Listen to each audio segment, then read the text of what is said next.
Welcome to my pregnancy food routine. Pregnancy ಅಂತಂದ್ರೇ ಹಾಗಲ್ವಾ, ಒಂದಿನ ಇದ್ದಂಗೆ ಇನ್ನೊಂದಿನ ಇರೋದಿಲ್ಲ. ಇವತ್ತು ಯಾಕೋ ಬೆಳಗ್ಗೆನೇ ಹೊಟ್ಟೆ ಹಶ್ವು ಅಂತ ಅನ್ನಿಸ್ತಾ ಇತ್ತು. ಸೊ ಅದಕ್ಕೋಸ್ಕರ ಫ್ರೆಶ್ ಅಪ್ ಎಲ್ಲ ಆದಮೇಲೆ ಬಿಸಿನೀರನ್ನ ಕುಡಿದು ಉದ್ದಿನ ಹಿಟ್ಟು ಮಾಡ್ಕೊಂಡು ತಿಂದೆ. ಈ ಉದ್ದಿನ ಹಿಟ್ಟು ತುಂಬ ಫುಲ್ಫಿಲ್ಲಿಂಗ್ ಅಂತ ಅನಿಸುತ್ತೆ. ಅದಾದಮೇಲೆ ಅದಿತಿದು ಸ್ನಾನ ಎಲ್ಲ ಮುಗೀತು. ಬ್ರೇಕ್ಫಾಸ್ಟ್ಗೆ ಅದಿತಿಗೆ ದೋಸೆ, ಆಲೂಗಡ್ಡೆ ಪಲ್ಯ ಮತ್ತು ಚಟ್ನಿ ಕೊಟ್ಟಿದ್ದೆ. ನಾನು 10:30 ಹಾಗೆ ದೋಸೆ ಮತ್ತು ಆಲೂಗಡ್ಡೆ ಪಲ್ಯ ಎಲ್ಲ ತಿಂದೆ.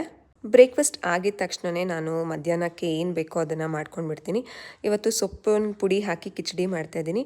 ಸೊ ಸೊಪ್ಪಿನ ಪುಡಿಗೆ ಎಲ್ಲ ರೆಡಿ ಮಾಡ್ಕೊಂಡಿದ್ದೆ. ಕಿಚಡಿ ಮಾಡ್ತಿದ್ದೆ. ಅದಿತಿನೂ ಆರಾಮಾಗಿ ನನ್ನ ಜೊತೆ ಅಡುಗೆ ಮನೆಯಲ್ಲೇ ಆಟ ಆಡ್ತಿದ್ರು. ಮಕ್ಕಳಿಗೆ ನಮ್ಮ ಅಟೆನ್ಷನ್ ಬೇಕಾಗುತ್ತೆ. ಅಡುಗೆ ಮನೆಯಲ್ಲೇ ಇರಲಿ, ಎಲ್ಲೇ ಇರಲಿ, ನಾವು ಅವ್ರನ್ನ ಮಾತಾಡಿಸ್ತಾ ಇರಬೇಕು. ಅವ್ರು ಮಾತಾಡಿಸಿದಾಗ ನಾವು ರೆಸ್ಪಾಂಡ್ ಮಾಡಿದ್ರೆ ಅವ್ರಿಗೆ ತುಂಬ ಇಷ್ಟ ಆಗುತ್ತೆ.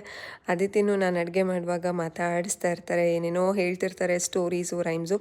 ನಾನು ಎಂಜಾಯ್ ಮಾಡಿಕೊಂಡು ಆ ಟೈಮ್ನ ಸ್ಪೆಂಡ್ ಮಾಡ್ತೀನಿ. ಬ್ರೇಕ್ಫಾಸ್ಟ್ ಆದಮೇಲೆ ಯೂಶ್ವಲಿ ನಮ್ಮದು ಹೋಮ್ ಸ್ಕೂಲಿಂಗ್ ಟೈಮ್ ಇರುತ್ತೆ.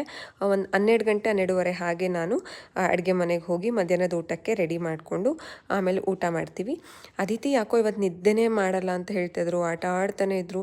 ಇಲ್ಲ ಮಮ್ಮ, ನಾನು ನಿದ್ದೆ ಮಾಡಲ್ಲ ಅಂತ ಹೇಳ್ತಿದ್ರ. ಎಲ್ಲ ಅಮ್ಮಂದಿರಿಗೂ ಅದೇ ರೀತಿ ಅಲ್ಲ, ಮಕ್ಕಳು ನಿದ್ದೆ ಮಾಡಿದಾಗ ನಮಗೂ ಒಂದು ಸ್ವಲ್ಪ ರೆಸ್ಟ್ ಸಿಕ್ತಂಗೆ ಆಗುತ್ತೆ. ಈ ಪ್ರೆಗ್ನೆನ್ಸಿ ಟೈಮಲ್ಲಂತೂ ನನಗಂತೂ ಮಧ್ಯಾಹ್ನ ಅದಿತಿ ನಿದ್ದೆ ಮಾಡಿದ್ಮೇಲೆ ನಾನು ಸ್ವಲ್ಪ ಹೊತ್ತು ನಿದ್ದೆ ಮಾಡಿ ಅದಾದಮೇಲೆ ನನಗೆ ಬೇಗ ಎಚ್ಚರಿಕೆ ಆಗಿಬಿಡುತ್ತೆ. ಅದಿತಿ ನಿದ್ದೆನ ಕಂಟಿನ್ಯೂ ಮಾಡ್ತಿರ್ತಾರೆ. ಯೂಶಲಿ ಅದಿತಿ 1:30 ಅಥವಾ 2 ಗಂಟೆ ಒಳಗಡೆ ಮಲ್ಕೊಳ್ತಿದ್ರು. ಆದರೆ ಇವತ್ತು 2:30 ಆದರೂ ನಂಗೆ ನಿದ್ದೆ ಬಂದಿಲ್ಲ, ಇವತ್ತು ನಿದ್ದೆ ಮಾಡಿ ಅಂತ ಹೇಳಿಬಿಡಿ, ನಾನು ಆಟಾಡ್ತೀನಿ ಅಂತ ಅಂದ್ಬಿಟ್ಟು ಅವ್ರು ಡಾಲ್ಸ್ನೆಲ್ಲ ಎತ್ಕೊಂಡು ಪ್ರಿಟೆಂಡ್ ಪ್ಲೇ ಥರ ಮಾಡ್ತಿದ್ರು. ಅದಾದಮೇಲೆ ಅವ್ರಿಗೂ ನಿದ್ದೆ ಬಂತು. ನಿದ್ದೆ ಮಾಡಿದ್ಮೇಲೆ ನಾನು ಊಟ ಮಾಡಿದೆ. ಇವತ್ತು ಯಾಕೋ ಸ್ವಲ್ಪ ಊಟ ಲೇಟ್ ಆಗೋಯಿತು. ಅದಿತಿ ಊಟ ಮಾಡಿ ಮಲ್ಕೊಳ್ತಾರೆ ಅಂತ ಅಂದ್ಬಿಟ್ಟು ಎಕ್ಸ್ಪೆಕ್ಟ್ ಮಾಡ್ತಾನೆ ಇದ್ದೆ. ಆಮೇಲೆ ಅವರು ಮಲ್ಕೊಂಡಿದ್ದು ಲೇಟ್ ಆಯಿತು. ಮೊಸರು, ಆಮೇಲೆ ಸೊಪ್ಪಿನ ಕಿಚಡಿ, ಆಮೇಲೆ ಒಂದು ಬಾಳೆಹಣ್ಣು ತಿಂದೆ ಊಟಕ್ಕೆ. ಊಟ ಆದಮೇಲೆ ನಾನು ಸ್ವಲ್ಪ ಹೊತ್ತು ಅದಿತಿ ಜೊತೆ ನಿದ್ದೆ ಮಾಡಿ ನಾನು ಎದ್ಬಿಟ್ಟು ಸ್ವಲ್ಪ ಬುಕ್ ರೀಡಿಂಗ್ ಮಾಡಿ ಭಗವದ್ಗೀತೆ ಎಲ್ಲ ಕೇಳಿಸ್ಕೊಂಡೆ. ಅಷ್ಟರಲ್ಲಿ ಅದಿತಿನೂ ಸಹ ಎದ್ದರು. ಅದಿತಿ ಎದ್ದೊಳದೆ 5:45 ಹೋಗಿಬಿಟ್ಟಿತ್ತು. ಸ್ನ್ಯಾಕ್ಗೆ ಆರೆಂಜು ಮತ್ತು ಆ್ಯಪಲ್ನ ಕಟ್ ಮಾಡ್ಕೊಂಡಿದ್ವಿ. ಅದಿತಿಗೆ ಆ್ಯಪಲ್ ಅಂತಂದರೆ ತುಂಬ ಇಷ್ಟ. ಆರೆಂಜ್ನೂ ಸಹ ಕೊಡ್ತೀನಿ. ಅದಿತಿ ಎದ್ದಿದ್ದೇ ಲೇಟ್ ಆಗಿದ್ದರಿಂದ ಮಾಡಿ ಮೇಲೆ ಹೋಗಿ ವಾಕ್ ಮಾಡೋಕ್ಕಾಗಲ್ಲ. ಮುಸ್ಸಂಜೆ ಹೊತ್ತು ಮಾಡಿ ಮೇಲೆ ಹೋಗಬಾರ್ದು ಅನ್ನೋ ಕಾರಣಕ್ಕೆ ಮನೆಯಲ್ಲೇ ಸುಮ್ಮನೆ ಹಾಗೆ ನಡೀತಾ ಇದ್ದೆ. ಅದಿತಿನ ನೋಡ್ಕೊಳ್ಳೋದೇ ಒಂದು ಬಿಗ್ ಎಕ್ಸಸೈಸು. 6:30 ಹಾಗೆ ABC ಪೌಡರ್ನ ಹಾಕ್ಕೊಂಡು ಹಾಲಿಗೆ ಸ್ವಲ್ಪ ಬೆಲ್ಲ ಹಾಕ್ಕೊಂಡು ಕುಡಿದೆ.